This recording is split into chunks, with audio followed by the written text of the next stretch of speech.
Hey, how's it going, friends? Today I am going to review the Neewer HY-2000, which is an awesome, I'm using it right now. You can probably see the difference if you watched my other videos, any of my other videos. I usually use a much smaller light source, LED, but it's usually much smaller. And I got a 48-inch octabox mounted onto it right now. It's a lot similar system, both the softbox and the light itself, to like an Aperture 120D or Aperture 300. This is a continuous light. It's a very huge element for the LED. It actually gets hot, so it does have a fan, and they throw in this awesome remote control, which you can change the brightness and turn it on and off like this. I realized I needed this for a lot of the jobs that I do. Even if I don't use the softbox, I need just a ridiculously bright light that I can tame down and bounce off of walls. The smaller LEDs, I need to have them much closer, or they just don't have enough spread for what I'm using it for. So this is not only a video light, it can also be used for portrait photography. It is set, you can't change it from 5600K daylight, which is fine for in-studio use, as long as you're not mixing different Kelvin values with it by accident. All my other lights I can balance at 5600K, so I'm not worried about it. So I'm good to go with this light and mixing any of my other lights with it. So if you're good to go with that, then I suggest checking out this video. And I'd also like to say sorry about this edge here showing up. I can't push it any further that way. It's actually a backdrop for a client that I work with, and in the studio here I really don't have enough room to move it completely out of the way. So what we got here is just my dark gray wall and this little bit of distraction showing up here. So what I'm going to do today is I'm going to show you this light without anything on it, which is just like asking for to see spots. It's going to be like a headlight hitting me, but I do want to show you how hard of a light it is, and you'll definitely, without a doubt, you'll see the shadow in the background here. And I want to show you the huge difference, because there's no shadow right now at all. I want to show you the huge difference between like just the light and how brutally bright it is, which is exactly what I wanted.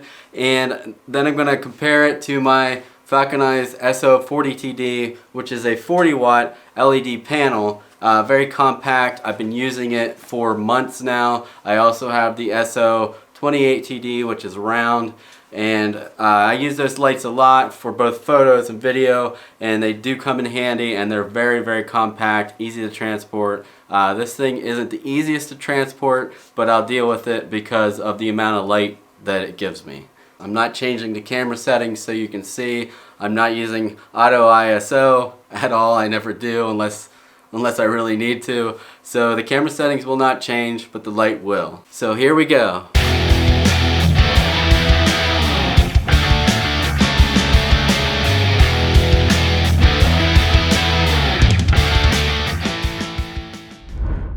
And I don't have a traditional Bowens mount softbox, so what I did was I just took this off. This came with it, so that would be very powerful. I tried it with it on, and it's like way bright. Even though you can vary the brightness, I want to maximize how much I can cover with this. I want to cover, like, you know, not just one person, but just cover an area where 3, 4, and 5 people could be. So I'm gonna put a 48-inch octabox on it, and I'll show you here in a second. So what I did here was, from my softbox that I usually use for flash, I put this rubber edged ring on, and it has so many holes in it around it.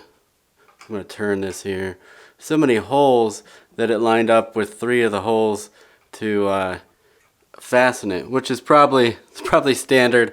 I just don't know a whole lot about the Bowens mount, so I switched it to this to make it easier on myself, since I didn't really have any other way to connect it. And my softbox will clamp onto this with 4 screws, 4 thumb screws. I'm going to do that right now. I'm going to put the softbox on, which means you just pull back these, and I always leave 2 thumb screws on so I can actually just hook it on the top and then fit in the other 2.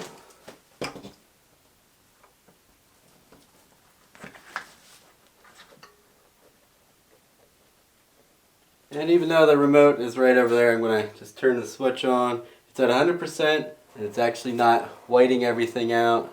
We got 2 layers of, I'm going to turn this back off real quick. We have an internal diffuser about halfway inside and then this external diffuser. So it doubles up on softness and really helps just spread it out. You can get a pretty good amount of space covered with pretty even lighting. There's not a lot of fall off if you put it fairly close to the subject. For comparison purposes, this is my Falcon Eyes SO40TD. If you've seen any of my previous videos, you've seen this light in action. I have it about 2 feet away, just off camera here. It's like right by the lens. And I usually have it much closer, maybe about 1.5 feet.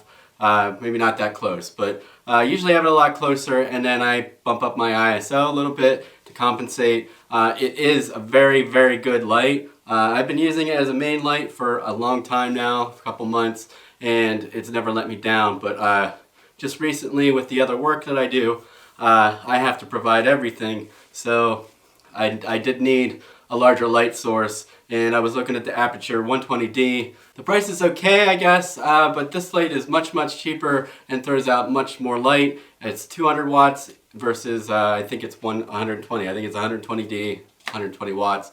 I have to double check that, but you know, I could be wrong. But it throws off a lot of light in order for me to actually put a softbox on it, a very soft 2-layer softbox, and have it still be really bright. So this is the HY-2000, 3 feet away, right here, without any softening, without the softbox. It's just the bare, it's not a bulb, but it's just the bare LED. And it's at 100%. I have green spots in my eyes, and it's not very flattering. It looks like headlights or a spotlight, and you can see really hard shadow right behind me. I'm going to turn on the Neewer HY-2000 with the remote, handy dandy, and you can see there's I don't see on the screen any shadows at all because it's more or less wrapping around, and you can see the even coverage. It's not really any hot spots. It doesn't get darker down here like it did with the other light. If you rewind and go check that out, and we got pretty even illumination. And I want to test this out with photos because I think it would be an excellent portrait studio. Continuous light. I've been wanting to go switch completely to continuous light. I actually have done quite a bit of portraits with the Falcon Eyes lights, continuous lights, without any flash, and pretty darn good results, but I did have to bump the ISO up. This, I don't really see having to bump the ISO. As long as you have the light at the right place, I think it'll do a pretty good job. And it does say photo and video light, so you can easily just balance your white balance to 5600K and run with it. The cool thing about continuous lighting for photos is you always see what your photo is going to look like, and that's what I'm all about when it comes to photos. Like, it's just like if you're outside. And I'm noticing now that we're only at 59%, which is very impressive, so I'm going to put it all the way up to 100%. There's 100%. And I actually have this backed off a little bit. We're at about 4 feet now, so I'm going to go ahead and move it a little bit closer where it was before without the softbox, and we'll see what it looks like. Okay, now the softbox is covering the screen. I can barely see it. So it's that close. It's basically in line, a little bit actually ahead of the 16-35 lens. So I'm about 2.5 feet away from the lens. This is about 2.5 feet roughly. And you can see now we're starting to get, you know, a one-sided effect. You can put it up above. I've actually put it way up as far as it would go until it almost touched the ceiling, and you get really good lighting without the dark circles under your eyes and your nose and everything. I think because I put a 48-inch softbox on it. It's a pretty big light source. But I usually like to light off to the side, 45-degree angles. I don't ever light flat because it's flat. So this I am very happy with the quality of the light, the brightness of the light, and I don't need anything more than this.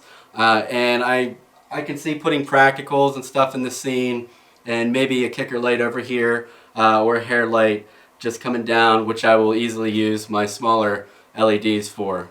Thanks for checking this video out. As usual, the link for this light is in the description. It can be very hard to find because it is a very new light. It's a very new product. I would also like to thank my pals at Neewer for sending me this to try it out, and it's just a great light. I really have nothing bad to say about it except for just this one thing if you just listen right now.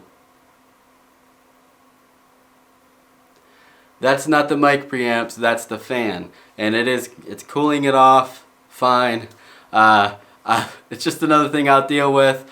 But if you don't have it too close to the camera, maybe you won't pick it up. I'm using a very directional mic right now, so it's minimal, but it's there. So thanks for checking this video out. Please subscribe and tell your friends. And remember, create, share, repeat, and keep it awesome. I'll see you next time.